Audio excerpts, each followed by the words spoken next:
que quieras es tu vida. Pero eso sí te aconsejo, nunca vuelvas a burlarte de un cariño. Porque más tarde llorarías, porque más tarde sufrirías los caprichos de esta vida, con dolor lo pagarías. Todo lo hecho en esta vida, tarde o temprano se paga. Nunca vuelvas a burlarte de un cariño como el mío.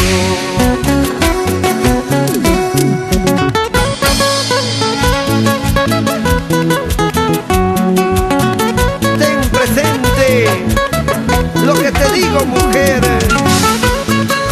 Después de mí, ¿qué importa? Puedes hacer de tu vida lo que quieras. A mí ya no me interesa. ¡Toma!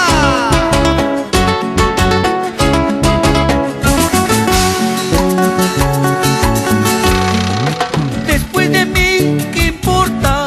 Perteneces al pasado, ya te olvidé. Está de más tu ironía, trata Cholita de ser felices por tu bien. Porque la vida no es eterna, la juventud es pasajera.